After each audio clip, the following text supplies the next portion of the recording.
ku ssaawa zino ekituleese kwe kwogera ku muggalo oguli ku Arcades kubanga twalagirwa ng'aba KCCA nga minisita ba Kampala ne RCC okulaba nti tugenda mu Arcades z'abantu, tugenda mu maduuka okulaba nti tubasomesa, tubayigiriza ki ekyokukola era nga tubagamba basobole okuba nga bakkiriziganya ne kitubagamba ng'okuteeka kamera mu room zaabwe, nga okuteekawo amateeka okuteekawo amazzi ku mulyango okusobola okuba nga basobola okuyingira. Era mu byakolebwa twateekawo ttiimu eya KCCA ne tuteekamu aba ISO, ne tuteekamu police, ne tuteekamu aba Ministry ya Trade and Industry, ab'ebyobusuubuzi okulaba nti tuteeka ebintu ebyo mu mateeka okuba nti tusobola okulaba nti abaakeedi basobola okuggulawo nga tebasiiza ate bantu balala bulwadde, era nga tumanyi nti balina okuba nga bagendera ku mateeka agaabaweebwa nga b'ebyobulamu okulaba nti ebintu ebyo bitambula bulungi. Era ne bannannyini Arcade n'abasuubuzi bonna twabagatta mu ttiimu eyo egenda ng'erambula olw'okuba twali twagala bwerufu bubeerewo mu Kampala, era nga 3 omwezi ogw'omunaana twateekawo abantu 9 twakola groups z'abantu 9 twakola groups 9 ezisobola okuba nga zitambula okulaba nga zirambula abantu bano wakati mu maduuka. Era mu bugubi obw'amaanyi twabagamba nti twetaaga ebintu bino wammanga, twetaaga corridor enkuubo zonna zibeere nga tezirimu bantu nga tuzikiryalinze, bonna obuyumba obukookereko oba bwe bayokerako obwokezi bwonna tubugyewo, tuteekewo nga tulaba nti ekitangaala weekiri ekimala mu bantu kuba tukimanyi nti obulwadde bwagala nnyo enzigotta kubanga kano ka virus katono nnyo, nga waliwo omuntu wasobola okuyita n'okuyingira n'okufuluma, nga tugambye nti bagende nga bawandiika abantu bonna abayingira abasuubuzi bonna, abantu bonna abatundira mu Arcade ezo nga tubawandiika n'okuteekamu kamera mu bizimbe n'okulaba nti tuleeta sanitizers fena tuzimanyi zetugula ez'okuba nga tusiiga mu ngalo, tuteekawo amazzi, tuteekawo temperature gun ku mulyango, tukola social distancing mu maduuka, twewala enzigotta eziri mu maduuka. Era ne tubaga nti twagala nnyo bagenyi kujja kukyala kutuulaawo ku lugambo n'okuba nti twagattako ekirala nti twagala abasuubuzi abannannyini Arcade babeere nga balina pulaani KCC ze yakkiriza okuba nga bakola ebizimbe ebyo. Era ne tusaba nti zibeeremu ne toilets ezimala abantu kubanga twakizuula nti ebizimbe ebimu tebirimu kaabuyonjo, era kaabuyonjo ako twakagendako nnyo okulaba nti buli toilet buli Arcade yonna eggulwawo at least abantu bali balina we basobola okugenda. Ku ssaawa eno twakalambula Arcade 146 naye nga tumanyi tulina Arcade 178 era tumaze okuzirambula, naye ku zonna 76 ze zaakayitawo, 7 tezinnaba kuba nti zikkirizibwa okuggulibwawo, naye nga tujja kuziggulawo oluvannyuma lw'okulaba nti zikoze kye twetaaga, era nga tubagamba nti bo bakole kye twetaaga oba nga gurupu bwe bagambye okusinziira ku byatugambibwa nga pulezidenti bwe yayogera ne minisitule y'ebyobulamu byekkiriza. Bwe banaamala okubikola bajja kuyita ttiimu yaffe eddemu ebakebere era esobole okubakkiriza okukola. The following Arcades were found to be compliant and therefore recommended for immediately to be open to public for operation. Number 1, Anet Plaza,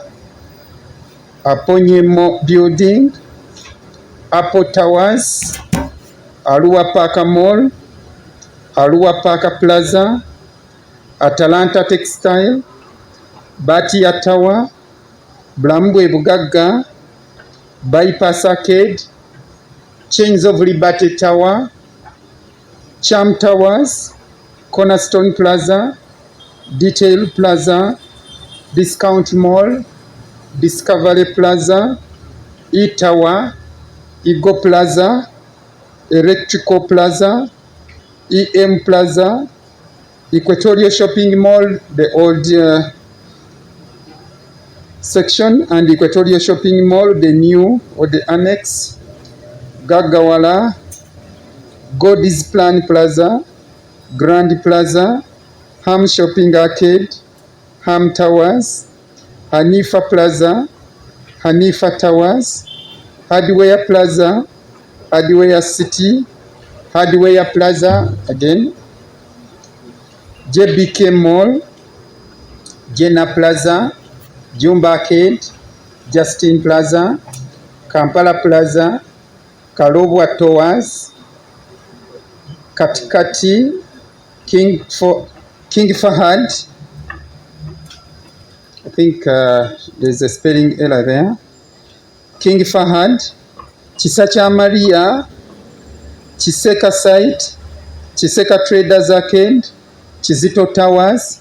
Coach Tower, Mabiri's Complex, Magoba Shopping Arcade, Market Plaza, Mega Plaza, Modern Complex, Mount Zion Arcade, Mukwana Arcade, Musinge House, Mutasa Kafero Plaza, Nagatula Plaza, Nakasule Shopping Center, Narubega Plaza, Namanda Plaza, New Maka House, Parker View, Plot 79A, Reco House, Royal Plaza, Sasa Arcade, Sekaziga House, Sena Arcade, Shamba Complex, Spare World, Star Shoppers, The Prisma, Trinity Tower, Unia House, Victoria Plaza, Unia Zaidi Complex, ne zibula atudde. Ebizimbe bye tusomye waggulu bye byatuukiriza emitendera gyonna era ne biyita mu misoso gyonna ng'abakugu abalambudde era nga bwe kirambikiddwa minisita waggulu awo. So ebizimbe ebyo tusaba bannannyini bizimbe okutandika ne ku Mande bakkirize abasuubuzi abakoleramu abapangisa baabwe batandike emirimu gyabwe mu butongole. Naye waliwo ebizimbe wano wammanga ebyasangiddwa nga tebituukiriza bulungi mitendera nga bwe gyalambikiddwa, era ttiimu n'esalawo oba netuwabula bigira birindako. So the following arcades which did not fulfill the requirement of compliance and were advised not to reopen until when a new reassessment and inspection has been done following the fixing of those faults which were found in the arcades.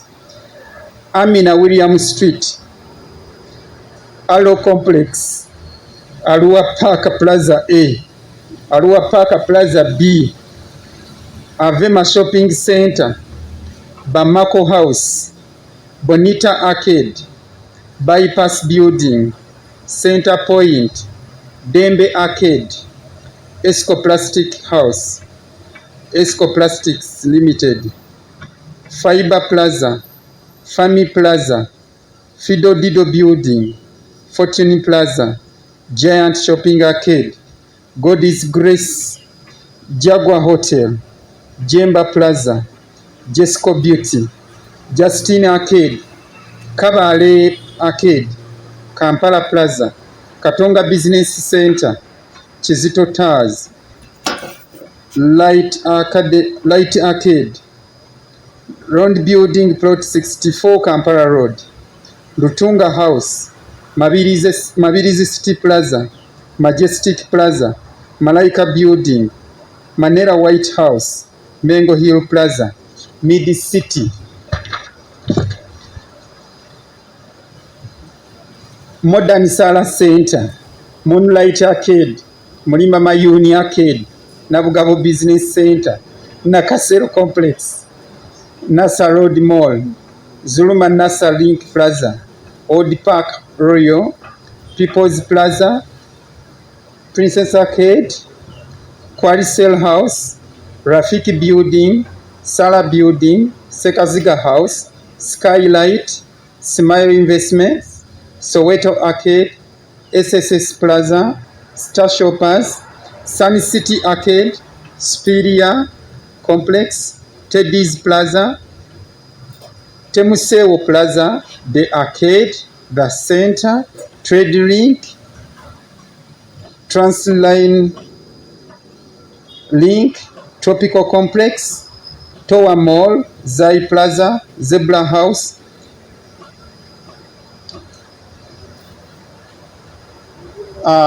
basebo ne banyabo ebizimbe ebyo komiti bwe yatambudde ng'ekwasise checklist eri ey'emiko asatu ebibuuzo asatu mu bisatu yeesanze ng'ebibuuzo ebimu tebiziddwamu bulungi